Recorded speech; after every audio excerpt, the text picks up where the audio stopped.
Okay so hello everyone, I hope आप लोग अच्छे होंगे। सो ये वीडियो क्लास 9 के बच्चों के लिए जो हम लोग का चल रहा था 1.1 जो था वो खत्म हो चुका है ना।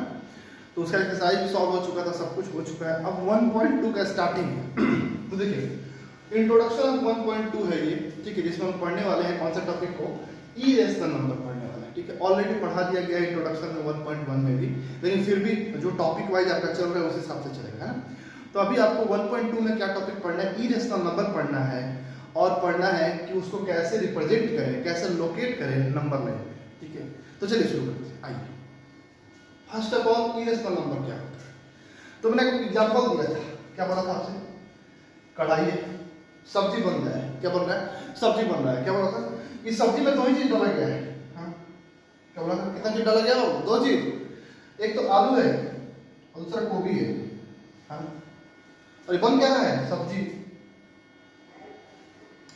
क्या बोल रहे थे आपसे बाबू, अलग अगर हमको इसमें से एक चीज निकालते हैं, पार्टिकल ऐसे निकालेंगे, हम ऐसे निकाल दिया और मैं बोल रहा हूं बाबू ये आलू नहीं है, आलू नहीं है, तो आप क्या बोलोगे, बिल्कुल सर अगर ये आलू नहीं है दैट मींस ये गोभी होगा, है ना।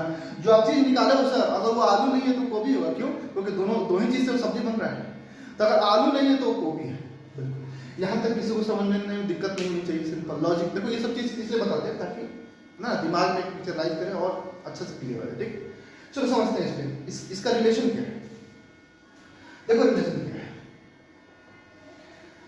ये जो आलू है दैट इज रेशनल, ये जो गोभी है दैट इज इरेशनल, और जो सब्जी है दैट इज रियल नंबर।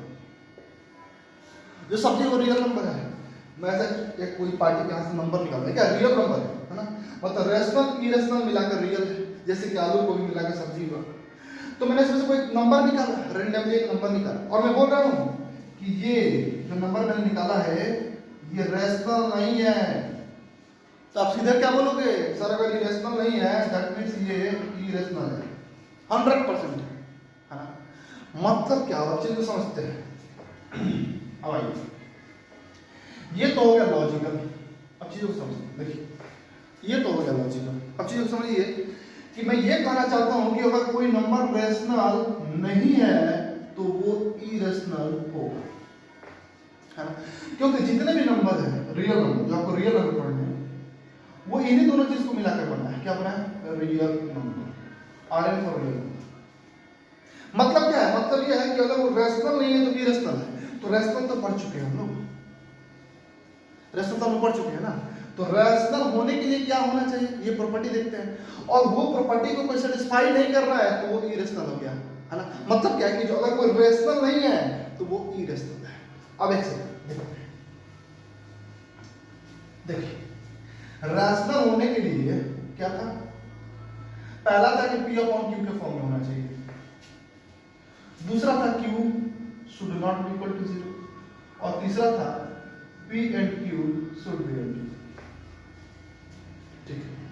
अब देखिए, तो अगर P by Q के फॉर्म में है तो वो रेशनल है, तो अगर P by Q के फॉर्म में नहीं होगा तो वो इरेशनल होगा।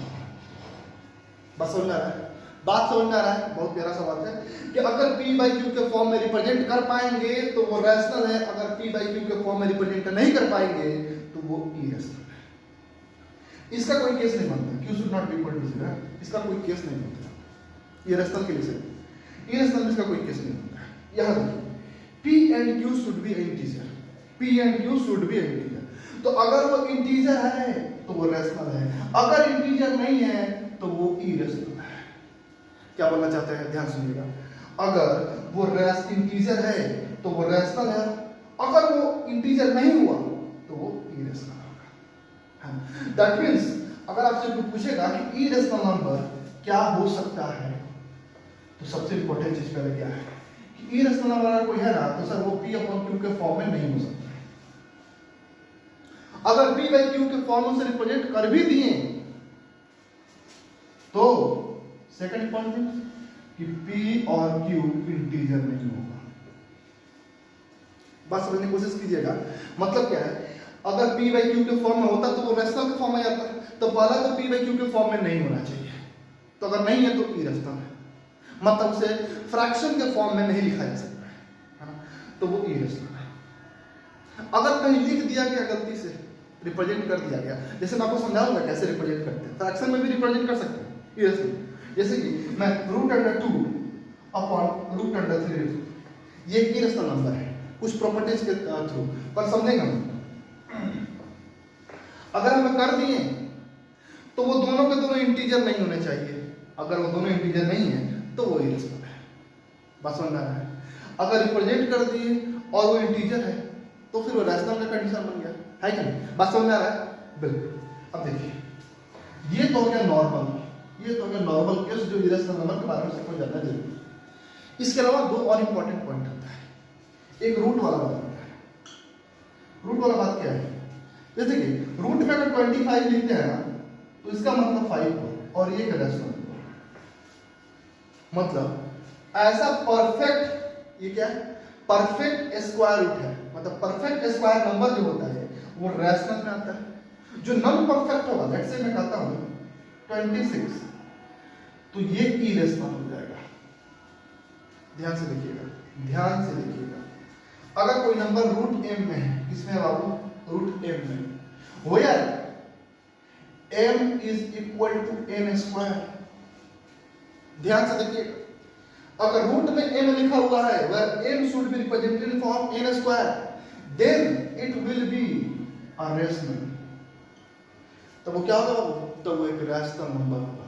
बातों को समझिएगा, है ना, समझना बहुत जरूरी है ना। चीजों को अगर लिखवा दिया जाए और रटवा दिया जाए उससे आप कोई फायदा नहीं है ना, उससे कोई फायदा नहीं होने वाला है, ठीक है। मैंने देखा स्कूल में √2 अपॉन √3 तो बच्चे उसको रैशनल बोलते हैं, है ना, रटने से कोई फायदा नहीं, चीजों को समझना बहुत जरूरी है ना। मैथ देखिए, दैट मींस रूट में कोई नंबर है, अगर उसे n स्क्वायर के फॉर्म में रिप्रेजेंट किया जा सकता है तो वो रैशनल होगा। जैसे कि ये रूट में 25 है, जिसे मैं 5 का स्क्वायर लिख सकता हूं, है ना, अगर मैं इसे 5 का स्क्वायर लिख सकता हूं दैट मींस ये रैशनल है। ऐसा क्यों हुआ, सिंपल लॉजिक है, आप कैसे भी जानते हो √25 क्या होता है, 5 होता है, ऐसा क्यों हुआ, इसके पीछे कारण क्या है। ये ऐसे है, इसको मैं ऐसे लिख सकता हूं ना 5 का स्क्वायर, और ये जो रूट होता है इसका मतलब क्या होता है 1/2 होता है, तो 5 के पावर 2 into 1/2, तो 2 से 2 कैंसिल हो गया तो 5, और 5 क्या है रैशनल नंबर है ना। दैट मींस अगर ये n स्क्वायर के फॉर्म में चला गया तो ये रैशनल हो जाएगा। और ये तो एक बात हो गया, दूसरा बात क्या है, तो आपको रैशनल नहीं पढ़ना है ना, आपको तो इरेशनल पढ़ना है। तो अगर ये रिप्रेजेंट नहीं हो सका, मतलब m not equal to n square के फॉर्म में गया, मतलब वो n स्क्वायर के फॉर्म में रिप्रेजेंट नहीं हो सकता है, तो ये जो केस बनता है ये इरेशनल नंबर का केस बनता है। किसका केस बनता है बाबू, इरेशनल नंबर का केस बनता है। जैसे कि √26, √26 ये इरेशनल नंबर है क्योंकि इसे किसी भी नंबर के स्क्वायर के फॉर्म में रिप्रेजेंट नहीं किया जा सकता है, बिल्कुल पानी तक क्लियर होना चाहिए बाबू, एकदम है कि नहीं। चलिए ये बात हम सीखते हैं। और क्या है, और एक तो और इंपॉर्टेंट बात है,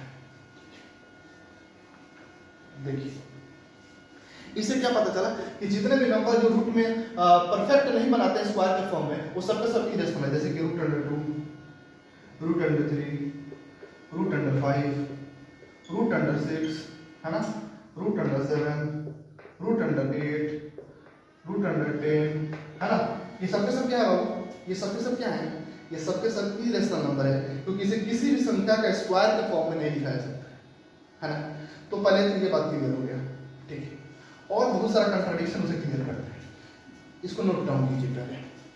जब भी आपको जितना भी चीज बताया गया उसे रफली नोट डाउन कीजिएगा, वीडियो को पॉज करते रहिएगा और रफली नोट डाउन कीजिएगा, ठीक है।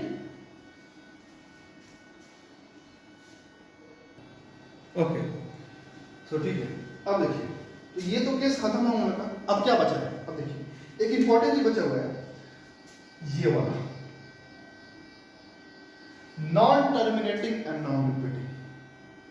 देखो रूट में अगर कोई वैल्यू है ना, जो कि नॉन परफेक्ट है, तो उसका सॉल्व करने से उसे आप सॉल्व कर सकते हो। क्या होगा, इससे आपसे कोई पूछ देगा कि √17 कितना होगा, आप इसका वैल्यू बता सकते हो, है ना। जैसा आप देखिएगा, आपको मैथ बूस्टर क्लासेस में स्क्वायर और स्क्वायर का वीडियो अपलोड होना स्टार्ट हो गया, वहां पर देखिएगा तो परफेक्ट और नॉन परफेक्ट दोनों का समझाया गया वहां पे कैसे निकालना है। तो इसका कुछ डेसिमल में वैल्यू आएगा, है ना, जो कि रिपीट नहीं करेगा, कोई पैटर्न नहीं बनाएगा और वो खत्म भी नहीं होगा। दैट मीन्स अगर मैं इसका बात करते हैं नॉन टर्मिनेटिंग नॉन रिपीटिंग। ऐसे मैं बता चुका हूं, फिर भी बता रहा हूं, ठीक है। जैसे कि 1.4 1 2 3 4 7 6 7 डॉट डॉट डॉट डॉट। तो मैंने क्या बताया था बाबू कि अगर dot dot dot dot dot लगा हुआ है तो वो नॉन टर्मिनेटिंग, मतलब खत्म नहीं हो रहा है, पहला बात। अब हमको ये देखना रहता है कोई पैटर्न बन रहा है, मतलब कोई ऐसा नंबर है जो एक सिस्टम एक रिपीटेशन बता रहा है, नहीं तो कोई ऐसा नहीं है। तो सबसे इंपॉर्टेंट चीज, अगर खत्म नहीं हो रहा है और कुछ पैटर्न नहीं बना रहा है, that is non terminating and non repeating. जब मैंने क्लास लिया था डेसिमल का, उसमें बताया था कौन सा डेसिमल रेशनल में आता है, कौन सा इरेशनल में आता है, प्रूफ कैसा होता है, ठीक है। तो वहां आप लोग देख लीजिएगा। तो ये जो डेसिमल होता है, ये डेसिमल किस में आता है, ये डेसिमल इरेशनल में आता है। क्यों आता है? क्योंकि इसे p/q के फॉर्म में रिप्रेजेंट नहीं किया जा सकता, इसे p/q के फॉर्म में रिप्रेजेंट नहीं किया सकता। अगर ये रिपीट करता तो इसे p/q के फॉर्म में रिप्रेजेंट कर सकते हैं। आपको आगे पढ़ना है ना, आपको इसी चैप्टर में आगे पढ़ना है। तो उसे p/q के फॉर्म में रिप्रेजेंट करना वहां सीखेंगे, तो वो एक रैशनल नंबर होगा क्योंकि उसे p/q के फॉर्म में रिप्रेजेंट किया गया। और यही एक ऐसा डेसिमल है जिसे हम p/q के फॉर्म में रिप्रेजेंट नहीं कर सकते। वरना टर्मिनेटिंग डेसिमल भी जो होता है उसे p/q के फॉर्म में लिख सकते हैं। नॉन टर्मिनेटिंग रिपीटिंग जो होता है, जिसमें रिपीट करता है, उसे भी p/q के फॉर्म में लिख सकते हैं। तो वो दोनों रैशनल में आता है, और इसे नहीं लिख सकते हैं तो ये इरेशनल में आता है। ऐसे समझते हैं, ठीक है। तो नोट डाउन रफली नोट डाउन कर लीजिएगा।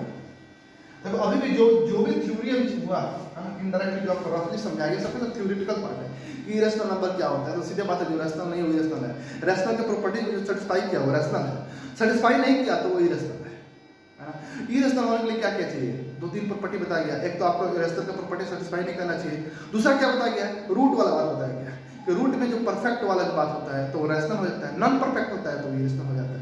फिर आपको डेसिमल के बारे में बताया गया कि वैसा डेसिमल जो टर्मिनेट करता है वो रैशनल होता है, नॉन टर्मिनेटिंग रिपीटिंग करता है तो भी रैशनल होता है, और नॉन रिपीटिंग होता है, non terminating and non repeating, तो वो इरेशनल होता है। क्यों होता है? क्योंकि उसे p/q के फॉर्म में रिप्रेजेंट नहीं किया सकता, ठीक है। यहां तक बात खत्म हुई, ठीक। अब चलते हैं थोड़ा सा, अब क्या पढ़ना है आपको। अब एक इंपॉर्टेंट क्वेश्चन हर किसी के मन में आता है ना, क्योंकि उनसे लोग पूछ देते हैं पाई के बारे में, पाई है ना, पाई और 22/7 के बारे में। लोग पूछते हैं कि 22/7 is a rational number and pi is an irrational number. Why? है ना, आपके एक्सरसाइज में भी इससे रिलेटेड क्वेश्चन है ना। तो ऐसा क्या कारण है? तो कारण बहुत साफ है, बस देखने के लिए चाहिए नजर। देखिए 22/7 को उठाते हैं, 22/7 को जैसे उठाएंगे तो क्या होगा? ये p/q के फॉर्म में है, बिल्कुल है। q should not be equal to 0, बिल्कुल है sir. 7 is not equal to 0, 7 is not equal to 0, and 22 and 7 is an integer. So इसने रैशनल नंबर के सारे प्रॉपर्टी सेटिस्फाई किए, टिक टिक टिक, therefore it's a rational number. पाई के साथ क्या होता है कि पाई का जो हम वैल्यू लेते हैं दैट इज 22/7, ये कभी वैल्यू था ही नहीं, ये कभी वैल्यू था ही 22/7। ये राउंड फिगर है, क्या राउंड फिगर है। इसका एग्जैक्ट वैल्यू रामानुजन, आपको पता है जो ग्रेट मैथमेटिशियन इंडिया को रिप्रेजेंट किए हैं, ठीक है। तो पहली बात उनका नाम जब लीजिएगा तो थोड़ा सा कभी भी जो बड़े लोग होते हैं उनका नाम लेने से पहले थोड़ा सा टच करना पड़ता है कि कहीं कुछ गलत नहीं हो जाए, ठीक है। तो 22/7 दैट इज पाई, उन्होंने 3 मिलियन डेसिमल के बाद 3 मिलियन तक उन्होंने वैल्यू निकाला था, ठीक है। 3 मिलियन या 30 मिलियन तक, I don't remember at all, ठीक है। तो ये जो 22/7 है ना, ये पाई का वैल्यू नहीं है ना, ये अप्रॉक्स वैल्यू है। हम लोग ऐसा मान लिए हैं, हमने ऐसा मान लिया है कि 22/7 है, पर ये वैल्यू कभी था ही नहीं। वो वैल्यू है कितना? 3.14 dot dot dot dot dot ऐसे करते हुए कभी वो खत्म नहीं होगा। आपको दिखाया जा रहा है, देखिए पहले इसको यहाँ तक नोट डाउन कीजिए, रफली नोट डाउन कीजिए और चीजों को समझिएगा। नोट डाउन करने से ज्यादा इंपॉर्टेंट है कि चीजों को समझना जरूरी है, ठीक। अब चलिए देखते हैं, देखिए किया क्या गया था, सिंपल है कि आपको डिवाइड किया था 22, हाँ तो करते हैं डिवाइड। तो देखिए 7 3 21 कितना आ गया 1, तो डेसिमल 10, 7 होंगे 7 कितना आ गया 3, है ना, कितना आएगा 4 28, है ना, 2 0 2 6। देखो समझने की बात है, जो भी हम लोग का रिमाइंडर बच रहा है हर केस में डिफरेंट रिमाइंडर बच रहा है। यहाँ 1 था, यहाँ 3 था, यहाँ 2 था, 6 था, फिर कुछ और आएगा। तो जितना डिफरेंट रिमाइंडर होगा उतना ही डिफरेंट डेसिमल के बाद क्वोशिएंट आएगा। दैट मींस अगर यहाँ 1 के बाद 3 आया, 3 के बाद 2 आया, 2 के बाद 6 आया ना, तो यहाँ भी अलग अलग आएगा। 1 के बाद 4, 4 के बाद 2, इसके बाद कुछ और आएगा, इसके बाद कुछ और आएगा, और ये कभी भी खत्म नहीं होगा, और ये कभी भी खत्म नहीं होगा। दैट मींस 3.142 ऐसे कुछ और वैल्यू, कुछ और वैल्यू, कुछ और वैल्यू, ये खत्म नहीं होगा।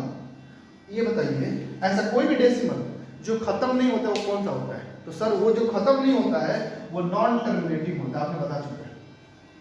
और हमेशा डिफरेंट डिफरेंट रिमाइंडर आ रहा है, जिस वजह से डिफरेंट क्या आएगा, क्वोशिएंट आएगा, डिफरेंट क्वोशिएंट आएगा। मतलब यहाँ डेसिमल के बाद हमेशा डिजिट चेंज होगा। तो डिफरेंट है, इसका मतलब क्या हुआ, अलग अलग है। इसका मतलब इसमें कोई पैटर्न नहीं होगा। अगर कोई पैटर्न नहीं होगा, अगर वो रिपीट नहीं करेगा तो क्या कहलाएगा, non terminating and non repeating. और आपको पता है कि non terminating and non repeating क्या होता है जी, क्या होता है, बोल दो क्या होता है, इरेशनल। क्या होता है, इरेशनल होता है ना। और ये बात कर रहे थे इस पे हम। डेसिमल का 3 फॉर्म होता है, terminating, non terminating repeating and non terminating non repeating. मैंने बोला था कि ये जो 2 फॉर्म होता है, that is terminating, non terminating and non repeating, ये दोनों रैशनल होता है, क्योंकि इसे p/q के फॉर्म में लिखा जा सकता है, इसे नहीं लिखा जा सकता है। तो ये जो वैल्यू इनफाइनाइट तक जा रहा है ना, तो हमने क्या किया, इसको समराइज करके इसे 22/7 लिख दिया। पर 22/7 इसका वैल्यू कभी था ही नहीं, वो एक अप्रैक्स वैल्यू है, इसे कभी p/q के फॉर्म में लिखा ही नहीं जा सकता। बात समझ में आया? ठीक है। इस पे आपको बहुत सारा थ्योरेटिकल चीज है, बहुत सारा बातें हैं जो करना चाहिए, पर अभी नहीं कर सकते हैं। हम लोग जब सर्कल वगैरह पढ़ेंगे तो वहां पे और अच्छा से इसको क्लियर करेंगे। ठीक है, तो चलिए यहीं तक रहेंगे। मतलब सीधे बात यह है कि जब उसको हम सॉल्व किए, डिवाइड किए, तो क्या हो रहा है, वो रिपीट नहीं कर रहा है और खत्म भी नहीं हो रहा है। दैट मींस वो non terminating and non repeating है। और non terminating and non repeating होता है तो हमेशा क्या होता है, इरेशनल होता है। सीधे तो चलिए यहां तक कहानी खत्म। ठीक है, अब नेक्स्ट है